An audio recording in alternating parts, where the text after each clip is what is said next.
Hello everybody out there, this is Aaand, and I'm coming to you with another RPG review this time. And now it's been a long while, it's been a good amount of time since I did one of these last. And I just want to touch very briefly on why, and the reason I got out of the reviewing field for a while is I got a lot of flack.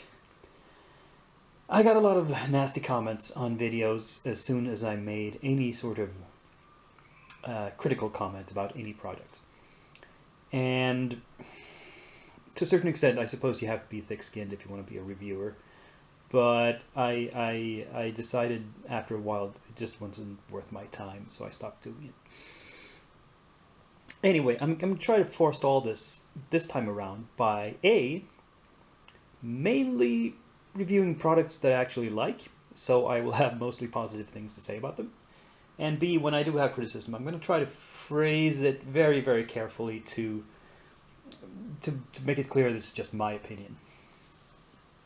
And I'm not sure I'll be able to stand by that last thing, but I'll try. So, to re-inaugurate my review streak, we're looking at the Pendragon 6th edition starter set. Now, as with most starter sets, this is not a complete set of rules, it's just a portion of the rules, and it's various other products. It includes all of the stuff pictured here. There's a starter solo adventures, a starter group adventure, there's pre-generated characters, there are battle cards, I'll talk about what that is, and there's dice. Now, when I said 6th edition, at the time of recording, the full core book for 6th edition is about to be released. It's soon to be released. I do not have it yet. I haven't read it, and so I don't. There are portions of the rules missing in the starter set that I can't talk about. I can make some conjectures. Yeah, but I wanted to get this out just to get my views on this starter set as a matter of record before I get the final core book, because after that my perceptions of this will be colored by that. Now, one thing I should always say in reviews is this was not given to me. This is a copy I bought myself with my own money, so I'm not biased in any way, except that we'll talk about that. What makes me qualified to review it? Have I played it? Well, yes and no. I have played through the solo adventure in this box, and I've read through the group adventure. I've not used it. I've used some of the rules. I'll talk a little bit more about that later as well. But mostly, I have previously played a bunch of previous editions of Pendragon. I have here three latest, the 5th, 4th, and 3rd edition. And so I think I can fairly say I have a pretty long experience of this game, and that means I can compare the new to the degree that there are new rules in this edition. I can compare them to the old, and I can make a pretty good educated guess as to how they will turn out in play. I think I can safely say that. Okay, so let's just quickly open it up. Now, this is not an actual unboxing because, as you'll see, I've used some of these components before. But we have the standard what's in the box sheet with some advertising for another game, RuneQuest, on the back. We have some dice. You can tell from this collection of dice, there's a D20 and a bunch of D6s. These are the only kinds of dice the system uses. We have some books. We have some stapled, no real cover booklets. The first one is called The Adventure of the Sword and the Stone. it is, as it says, a solo quest adventure, but it also has brief character generation rules for the solo adventure. Book 2, The Fabled Realm, is the majority of the rules included in this set and setting description. Book 3, The Sword Campaign, is an introductory series of short adventures to get you into the setting. Then we have the battle cards. As you can see, these came as a sheet, perforated, slightly thicker paper sheet. They're not cardboard, they're just, as I said, thick paper. I've already punched them out, so yeah, I've used these. We'll talk about that. There are various rules that have been not placed in the main book, but have been printed as appendices. We have one about tournaments, which is just like a single sheet. We have the most meaty of them, the battle system, which is a bunch of pages, which is 8 pages. Overland movement, visiting a foreign court, and then we have the pre-gens. I think that's it. Yeah, everything else in here is pre-gens. A typical pre-gen has this little fold-out. It has a picture of the guy with some background on these sides, and here on the other side we have all the game statistics. We can talk about that a little bit more later. So, let's get into the specific books. Book 1, as I said, is mostly a solo adventure. It starts out with a few pages just introducing a setting and a brief way to generate a squire as you're playing in this solo quest, not a full knight. So the rules for how to make your character will probably not be exactly the same in the full game, because the full game will be to generate a full knight. However, what I can already say is that these rules seem to be a bit more generous than the previous ones. The previous ones had more or less randomness in them, which didn't guarantee a fully playable character, because, well, you just need to you need to know certain things as a knight. And so, for example, this version just gives very good basic levels of skills, and it gives especially very good levels of the most basic passions. Doesn't have good base damage, but this is probably because you're a squire, you're younger and weaker. Now, the actual adventure itself is one of those choose your own adventures where you read a numbered paragraph and you make a choice, and you go to the next paragraph and so forth. Now, I have played through this a couple of times. I had to play it a couple of times because first time through, my character actually died. There is a point where you can engage in mock combat, just training, but the rules, if you're very unlucky, and I rolled really, really badly, I got myself killed just fencing with wooden swords. So yeah, I had to go back and start over. Apart from that short portion, it's not a danger. There's no danger really in the scenario. It's about like immersing yourself in the atmosphere of King Arthur's court. Well, actually, it's, as the title indicates, The Sword in the Stone. It's the scene where Arthur first pulls the sword from the stone is what you're going to witness. I don't think that's a spoiler. If you name something The Adventure of the Sword in the Stone, I think you all understand what you're going to be getting, right? And there's a lot in here, a lot of options. You can't see them all in one playthrough.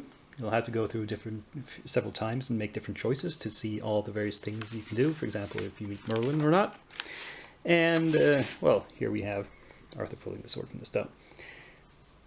And, yeah, I really liked this. I thought it was a good first attempt, first glimpse into the system and the game world. And I like how it's set up. So this gets a very good review. Moving on. Book 2 is, as I said, where the meat is. This has the setting and the rules. It starts out by trying to explain what Arthurian legend is like, and what it means to play in it, what knights do, for example. And then it gets very quickly into the main game system. Now, to very quickly summarize what is Pendragon? It is a you might say an evolution of the BRP, or basic role-playing system, that the Chaosium uses in a lot of its games, like RuneQuest and Call of Cthulhu, which are D100 based. This uses a D20. When Greg Stafford designed this, he wanted to simplify it, have smaller numbers and fewer numbers. So you roll a D20, but it's still a roll low, roll equal to or under your skill thing, just like in RuneQuest or Call of Cthulhu, except the skills are, of course, from 1 to 20 instead of 1 to 100 then, because of the die range. The main thing he included was a different way of measuring the quality of the result. Because in previous games you could get like criticals or special attacks by rolling a certain percentage of your percentage. There was a lot of math involved in that, and there still is if you play those games. In Pendragon, he introduced what's become known as the Pendragon roll, which is you want to actually roll as high as possible, but not too high, as in not above your skill. Because a lot of rolls are opposed rolls, where you are squaring off, for example, against an opponent in combat.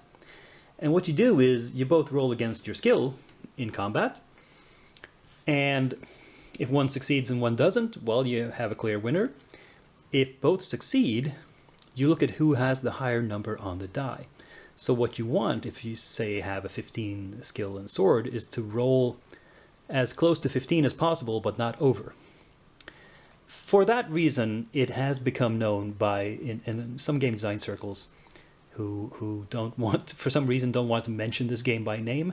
It's become known as the blackjack roll, because it's similar to how in blackjack you want to get high, but not too high to bust.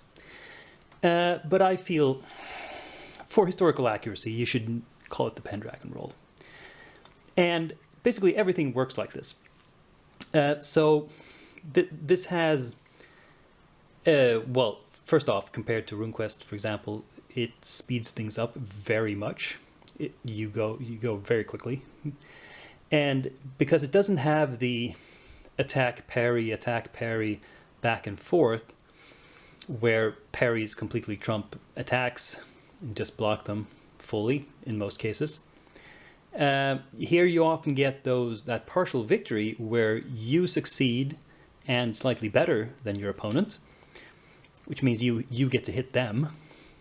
But the most common thing when a knight is fighting a knight is if you get a partial success, if you lose but get a partial success, you get your shield up, so you get some more armor points to put between yourself and the damage. This is very clean and very simple, and it cuts down on the number of die rolls quite a lot. And I greatly enjoy this system. And there is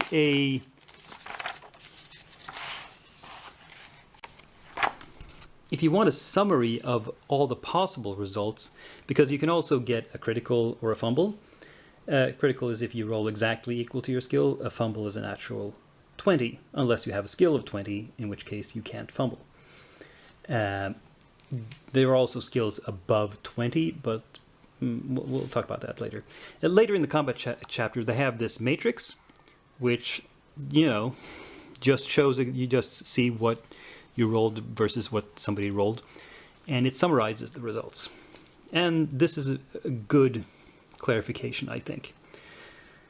Now, a while ago, happened to be listening to a podcast reviewing games where the reviewers, who were all professional game designers, who shall I remain nameless, looked at this and they felt that, oh, what a crunchy rule system. This chart is so complicated. And I was just like, what are you on about? I know you guys. You've all designed games that are much crunchier than this. What are you whining about? I guess everybody gets old. This chart is nothing to whine about. This is not crunchy. If you think this is crunchy, you should look at the equivalent chart in RuneQuest. That'll blow your mind. That one I kind of think is a bit much. But anyway. So, what can we say about this chapter? It goes through all these basic things, and the thing that strikes me compared to previous editions is the presentation. I love this version of the presentation. It's just they've gone over all the text and re-edited it and just try to make it as clear and concise and tell you the things you need to know as possible. And it is a great improvement on previous versions. It's not that very much of the rules has changed, it's just the presentation, the explanation of them is vastly better, I would say, than at least the 5th edition. So, yeah, that is the big thing I like about this.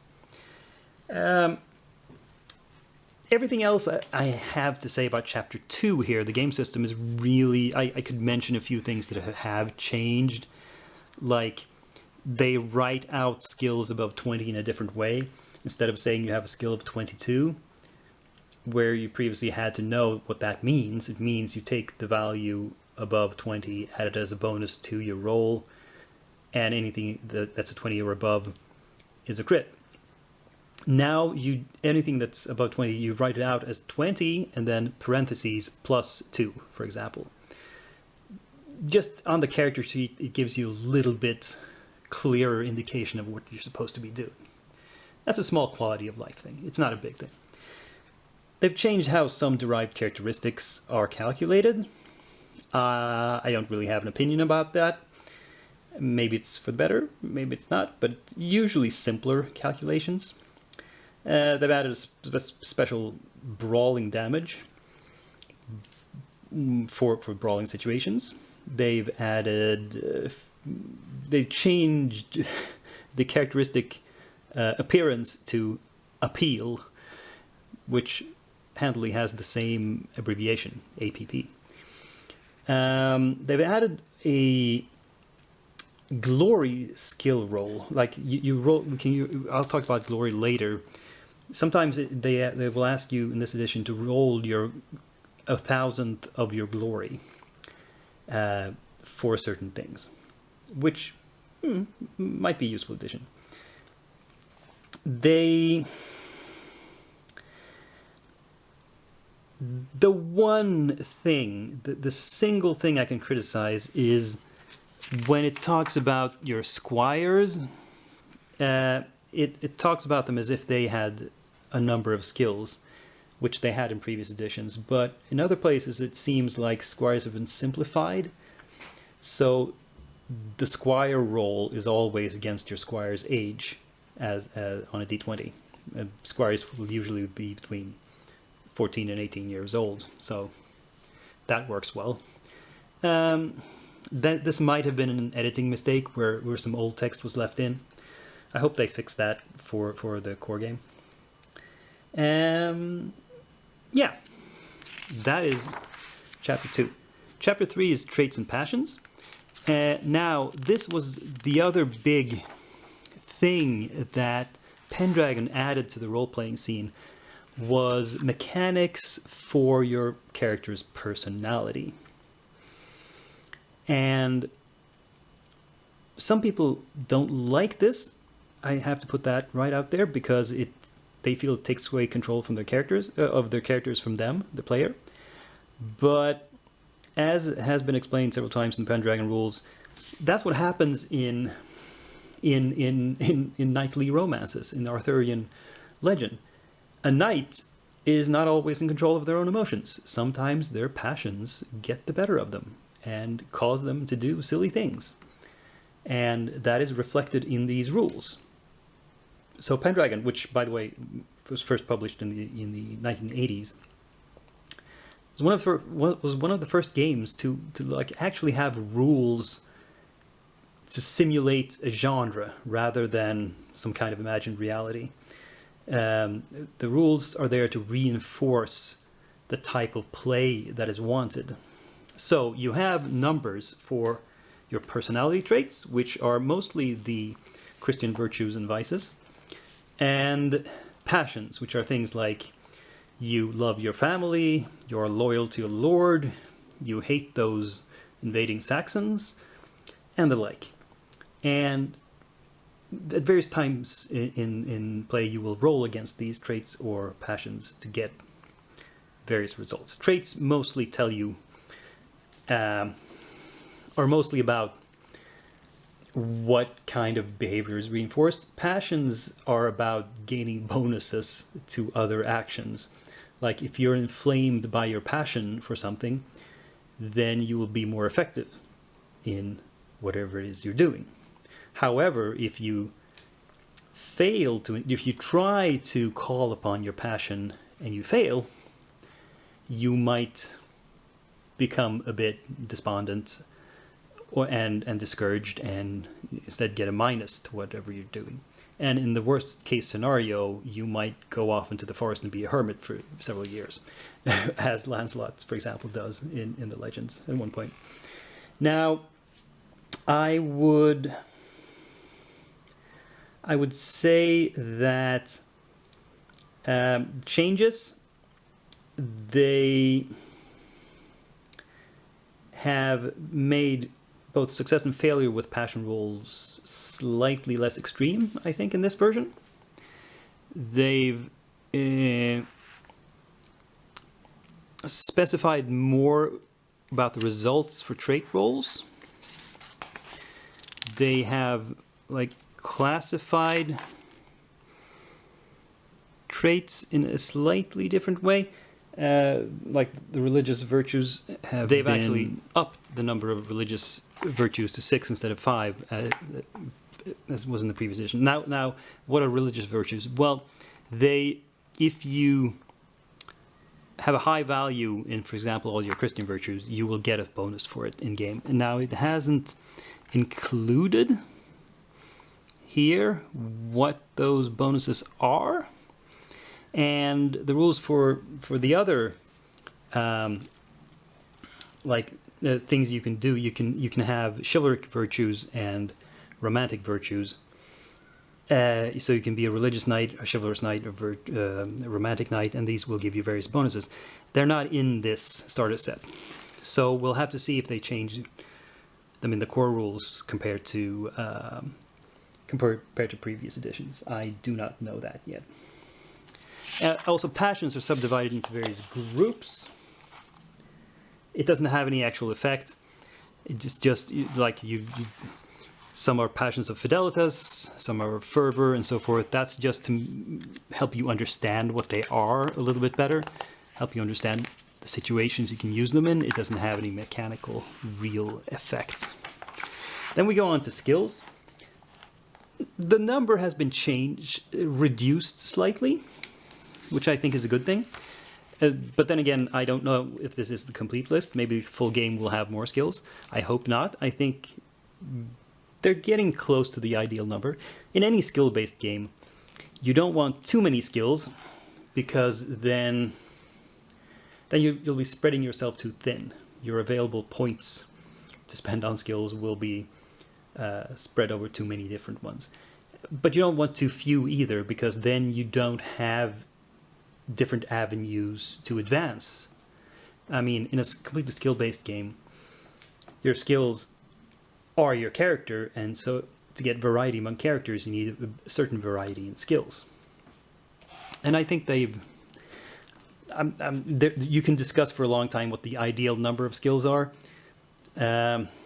Whatever it is, I think they're getting closer to it here in Pendragon. That is my opinion.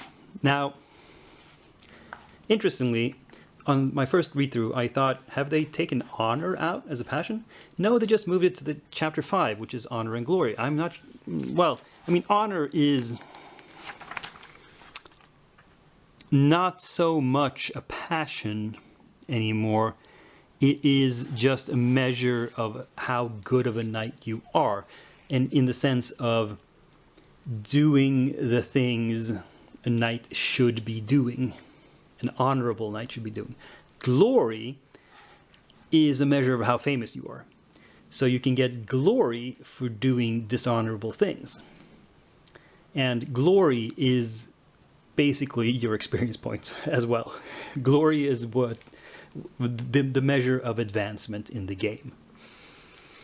As I mentioned previously, they've instituted a glory roll, which is your glory divided by 1,000, and that was sort of in the game previously, as in you would get a bonus of 1 per every 1,000 glory on certain things, on certain rolls, for example, in certain situations, because when you would have an advantage from being famous, you would get to add your glory divided by 1,000 as a bonus. Also, every time you get 1,000 glory, you get to add a point to something, to a skill, a basic characteristic, a virtue, a passion, whatever you want. No limits, which is good because aging is not included in this story set either, but the classic thing that stops you from adventuring in Pendragon is that you get older, because the basic game cycle is to only have 1 adventure per year, and you start rolling for deterioration from aging after 30. So it goes downhill very quickly in the Middle Ages.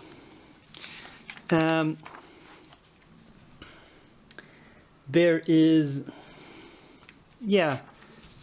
there's no big change in how glory works here. Passive glory has been simplified a little bit, but otherwise we're fine. Now for the combat chapter, which is illustrated by a scene of hunting, not combat, interestingly. We start with this chart. Again, the basic game system as it applies to combat is exemplified and explained. And again, this is the clearest it's ever been, with a clear list of different actions you can take and what you do in a combat. And like I already explained, the basic idea of how it works. There's a few special types of actions you can do, and special rules for that. I don't need to go into all of it. Changes. Critical hits now all do 4d6 extra. In various previous editions, they've either done double damage or max damage, which means that if you're already dangerous, well, first off, it makes opponents like monsters that do a lot of damage hideously dangerous if they crit. That's been modified slightly now, that crits are just a flat addition of 4d6. Whereas a starting knight will do 4 or 5 d6 in base damage anyway, so that's pretty much double as it is. But it means that tougher opponents who do 6 or 7 or 8 dice don't get to double that to 16, for example. Swords are now able to parry a little bit if you're not using a shield. Multiple opponents, now you don't... It seems like you don't split your skill between them, you just get a -5 per opponent after the first one. Horsemanship. The horsemanship skill is now much more important because it caps what weapon the weapon skills you can use from horseback. So it becomes vital to have a high horsemanship skill. Otherwise, you want to dismount. We can move on to... Oh, and just a small thing. They renamed the lance skill the charge skill. I approve, because people kept getting confused and saying, well, now I want to keep using my lance after the initial charge because I'm still on horseback, I still have my lance, and I'm just poking at people with it. And you have to patiently explain that no, lance just means the first charge when you're riding full tilt at your enemy. If you're in the melee and just riding around slowly and poking at stuff with your lance, it's a spear. But now they renamed this by renaming the skill charge. Hopefully that makes it a bit clearer.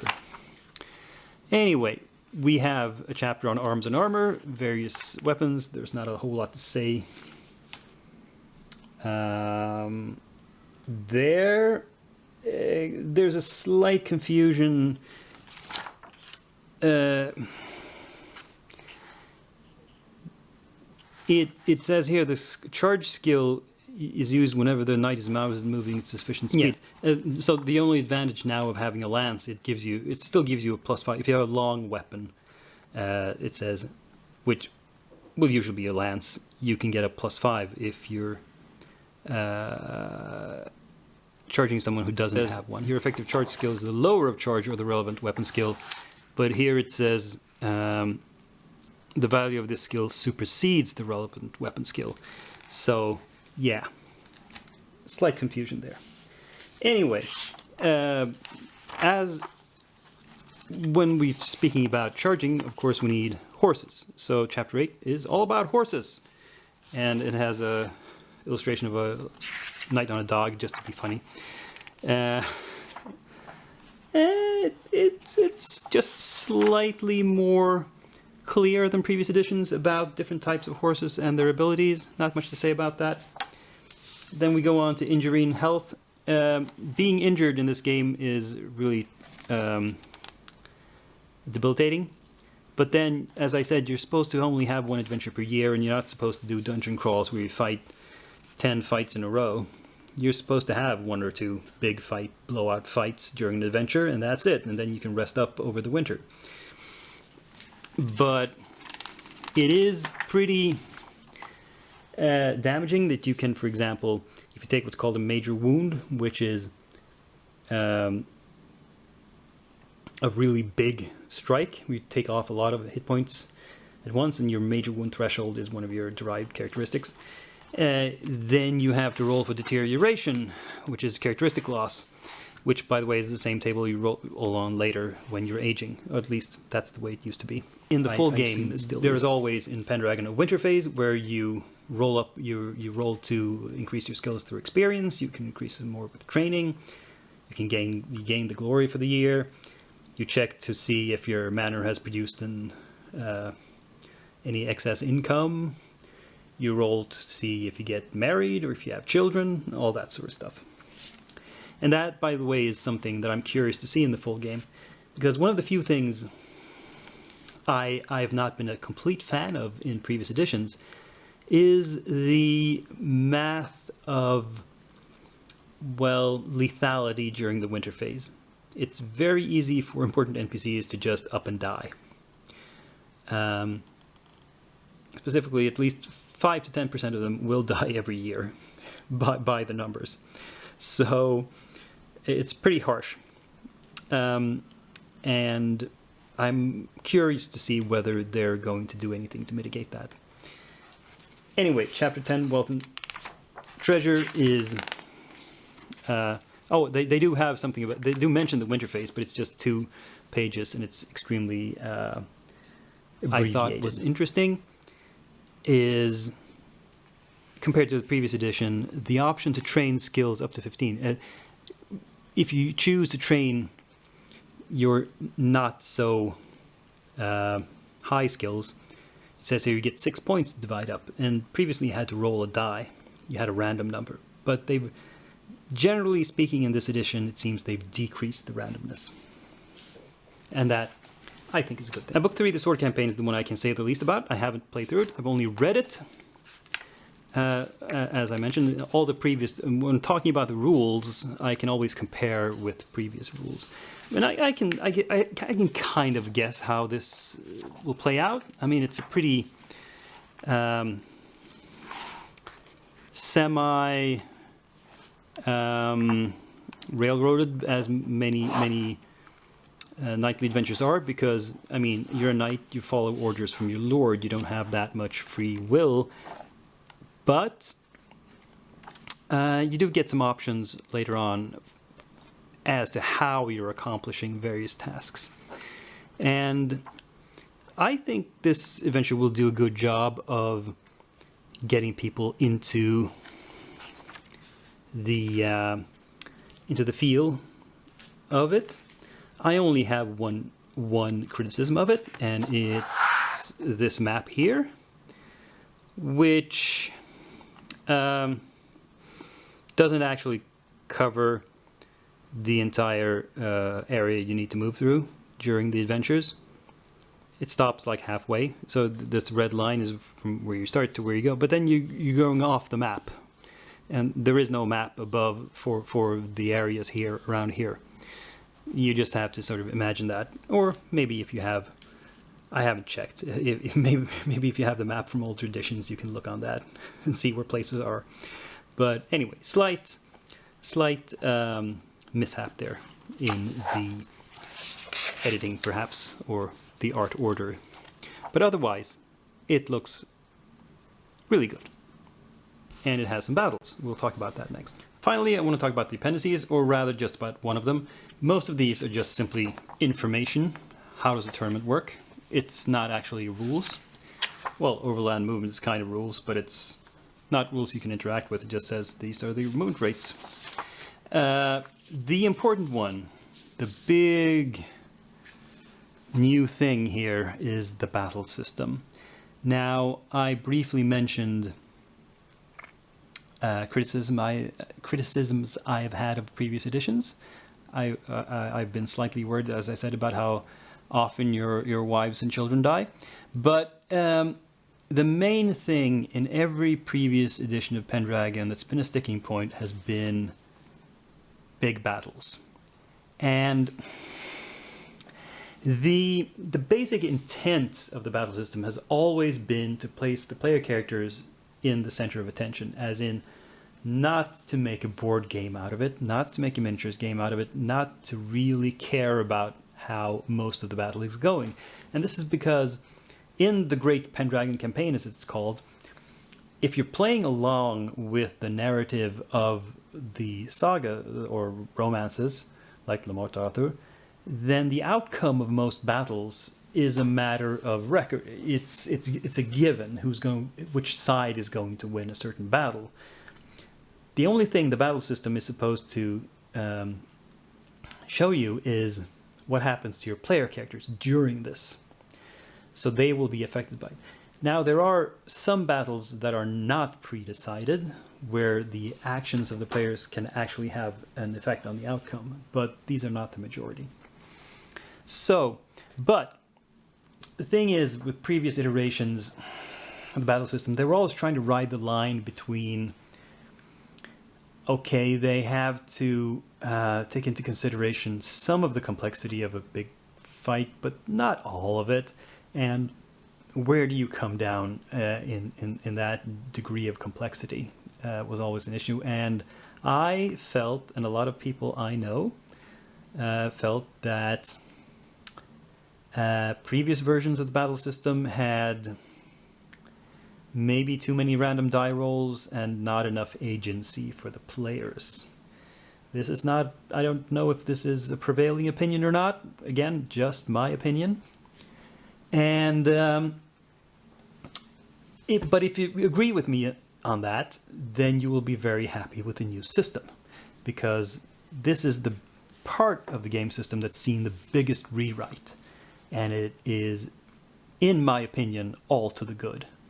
This is a great improvement on the previous versions. Maybe it's not perfect still. It can still get a little clunky in places, but it's a lot better than what we had before. So, first off, it clarifies that the player knights will form a unit of their own. They introduce a historical term, the conroy, for that. They introduce new rules for morale, which are a way to get the players basically to not fight every single round of a long-ass battle, a battle that's like 8 rounds or more. If you fight every round, that's going to be a ton of dice rolling. It's going to take your whole session. Morale is a value your unit has that reduces every time you fight a round of battle, regardless of whether you win or lose. And you can, reduce your morale less if you win the fight, but still, eventually, you're going to deplete your will to fight. You're going to get tired. And you'll need to retreat to the rear, and you'll need to spend a round recovering, which means you roll to regain some of your morale. They've also introduced more abilities to choose your encounters.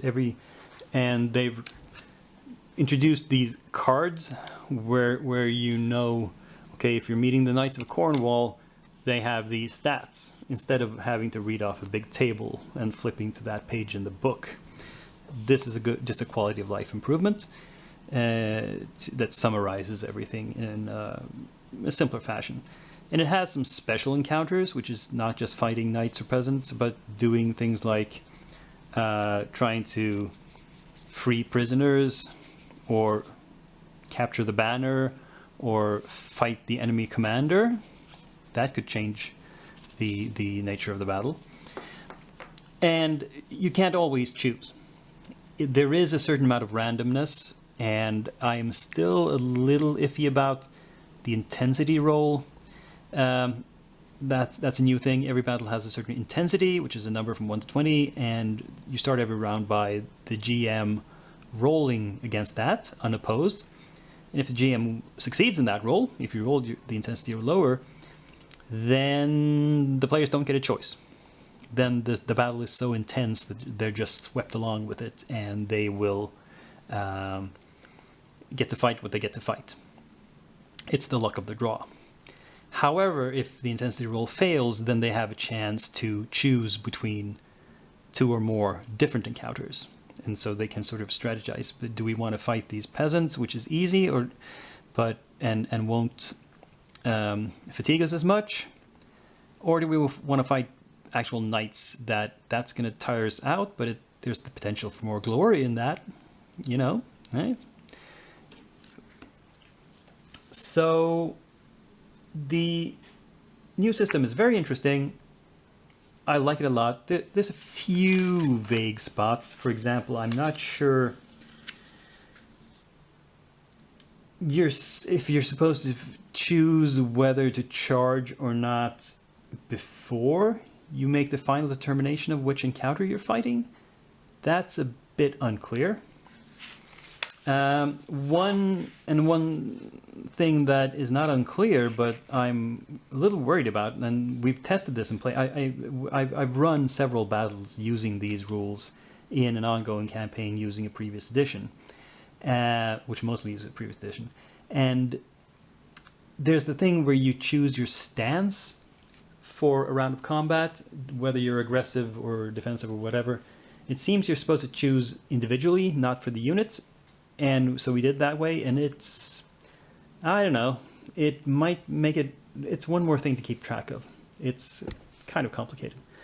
But it sort of worked, because usually most people chose the same. Anyway, so in conclusion, what do I think of this game? I think it's great. As you might have expected when I showed you all the previous books I had of previous editions. Of course, if I stuck with the game through, well, now 4 editions, there must be something to it, right? So it's a great game. I haven't talked that much about it, but I've mentioned a few times. It's a vastly historically important game. But that's maybe the subject for a different video. And this particular set, it's great value for money, as all the starter sets produced by the Chaosium are. They're jam-packed with material for the amount of money you pay. I'm not sure. It might actually be essential if you want to start playing a long-term campaign to have this booklet. I'm not sure if they're going to reproduce, because this is like the start of like Arthur's reign, I'm not sure that they're going to reproduce that in another book. Maybe. I mean, they will, of course, do a new edition of the big Great Pendragon campaign at some point, but I'm not sure if that will include everything that's in here. Who knows? I do know that what they're publishing later this month, as of recording, along with the core book, is an adventure called The Grey Knight, which is an expanded version of an old previous edition adventure, and it's supposed to lead. This leads into The Grey Knight, so you can extend your campaign with that. And yes, I completely recommend this game.